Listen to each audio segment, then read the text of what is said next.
Dear Katie, so much has changed, even just since you've been away. We moved into this house.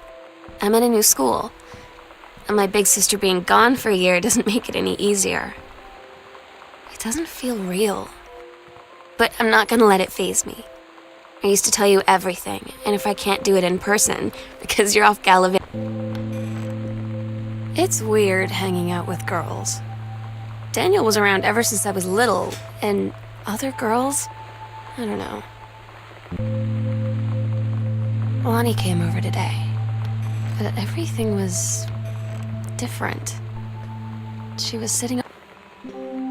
Lonnie brought her hair dye over today. She said, "I need to fix these roots. Think you could help?" Dyeing hair is weirdly intimate. I don't know if I've touched someone else's scalp before. It's pretty intimate, right? It felt intimate. We looked into the mirror together after, and I expected her to say something about how it looked crappy or good or whatever. But that's when she said, "You're so beautiful." And she was looking at me. Right in that moment, I wanted to say something, but I waited, and the moment was gone.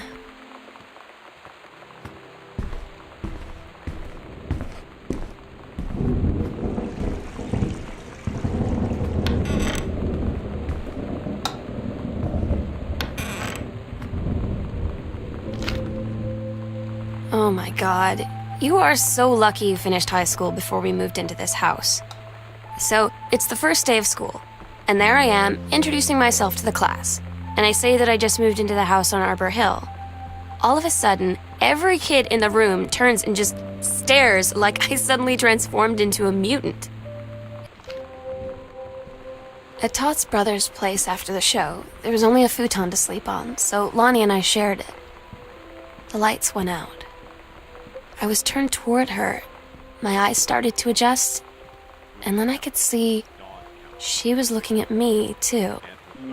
You know that feeling where the first moment you see someone, it's like they have a big gold star around them, and you have to get to know them? Well, there's this girl. I think she's a senior. She's usually dressed kind of punk. When you live in one place your whole life, your next door neighbor is kind of like your default friend. And Daniel only got weird. So you know what they say about the best laid plans of mice and men? Yeah, turns out it applies to Street Fighter too. At least I worked up the courage to walk into the 7-Eleven and ask for a turn. It's different now. I mean, we still hang out all the time like before. But now when no one else is...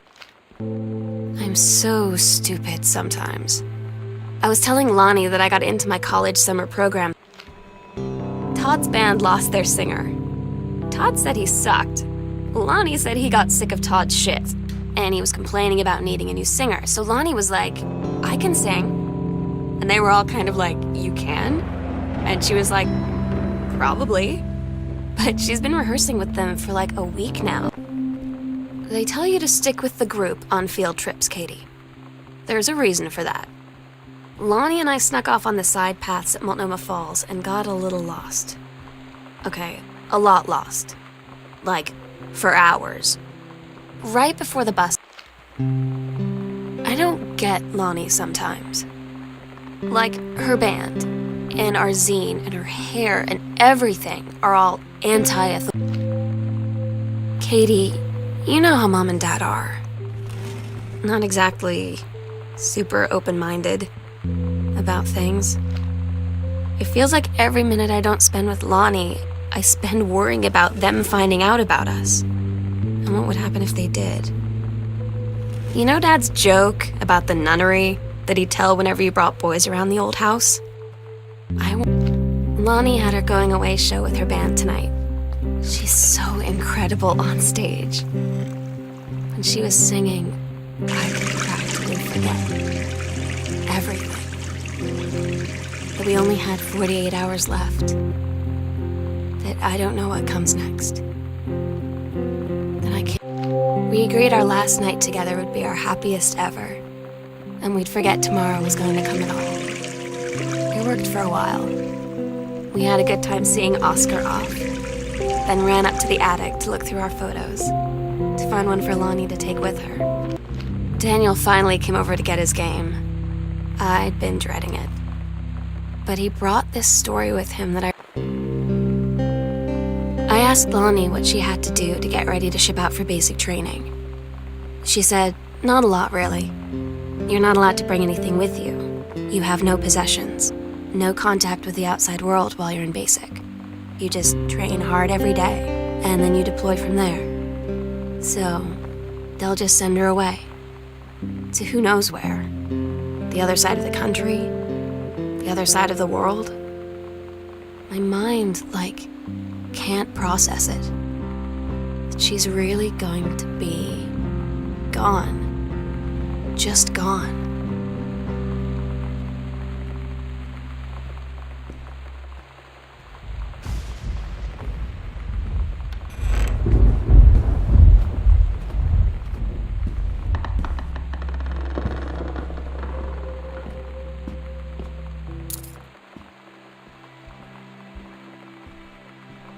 The sunset light in this house is the saddest thing I've ever seen.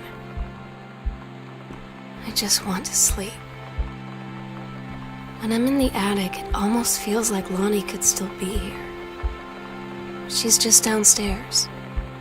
I'm just waiting to hear her pull down the hatch and come running up. Maybe I'll go up to the attic and wait.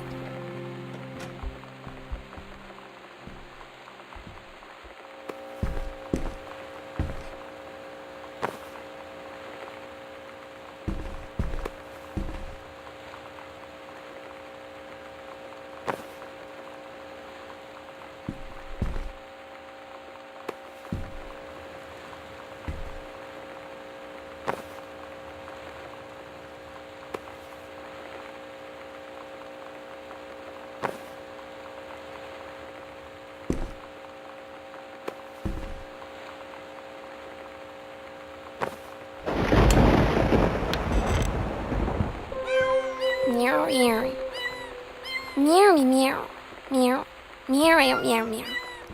Meow meow. Meow meow meow. Meow meow meow meow meow meow meow. Meow meow. Meow meow meow. Meow meow meow meow meow. Meow meow meow meow meow meow meow meow. Meow meow meow meow meow. Meow meow meow meow. Meow, meow, meow, meow.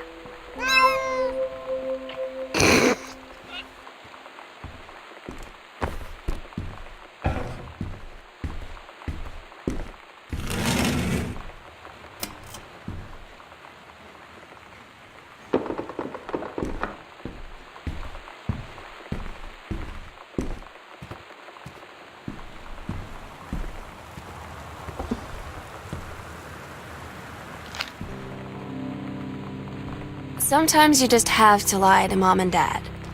Like when Lonnie asked me to see a band with her and stay over at her friend's place in the city after.